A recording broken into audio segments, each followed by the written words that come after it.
Hey there everyone, time for the first ever episode of Punk's Reviews. And in today's episode, we're going a bit local, with LA-based heavy metal band, Five Finger Death Punch. So let's dig into their first album, The Way of the Fist.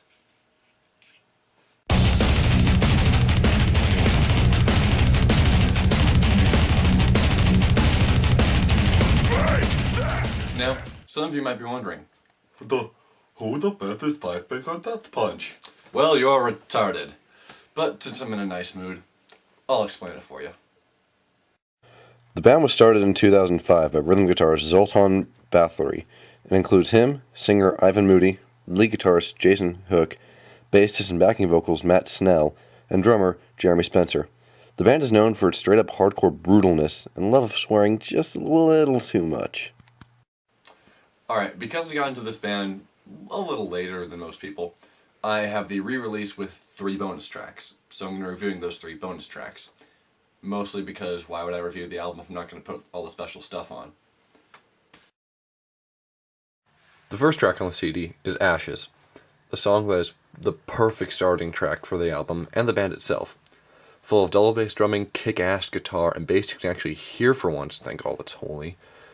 The vocals consist of Moody shouting the verses and singing the choruses, which is a formula for most of the songs, and it's excellent.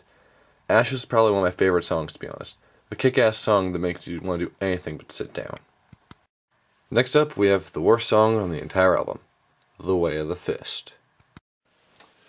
But how can the title track suck, you ask? Just watch. Now, Way of the Fist could have been a good song. The instrumental part of it is just excellent. But remember when I said they sometimes swear way more than necessary? This is the song that proves it. I counted and found that they say the F word 14 times in a 4-minute song.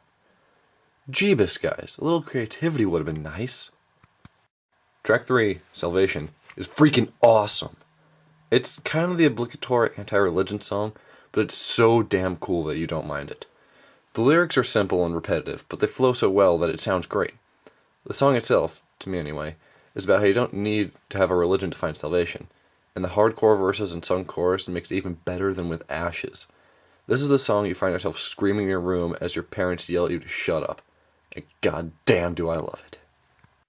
Track 4 is a song that got the band famous, The Bleeding.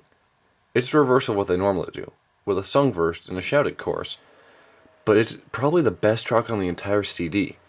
It opens with an amazing solo, followed by Moody screaming wordlessly.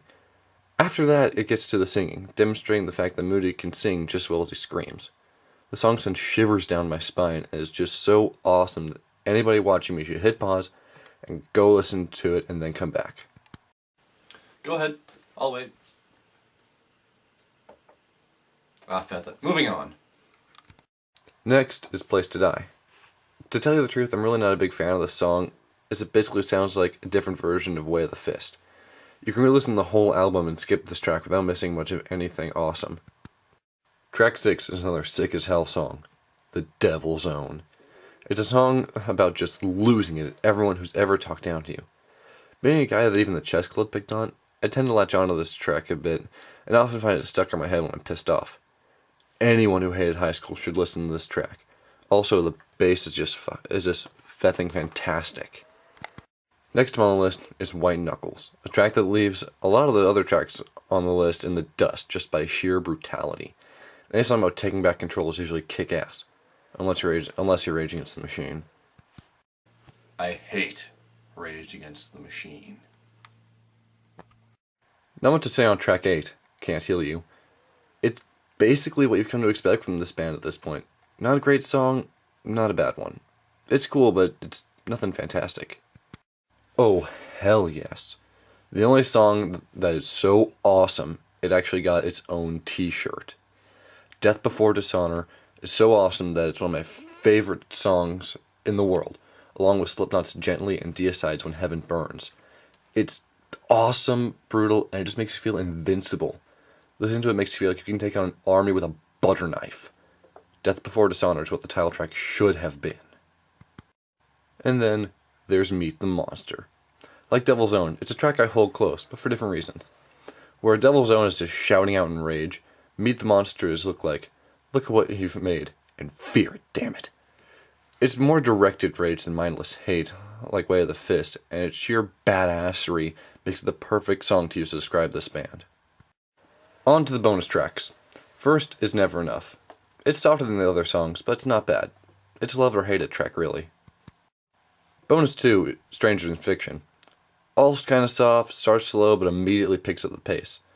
Also a love or hate it track. Most of the bonus songs are like this. Finally, we have The Bleeding, the acoustic version. While it lacks the solo and shouting, it's just freaking awesome. If you like The Bleeding, then listen to this version. In some respects, I like it better because it shows a sadder form of the song than the plugged-in version. Also, Moody has a great singing voice, and this track lets him use it the full time. Well, that's Five Finger Death Punches with The Way of the Fist.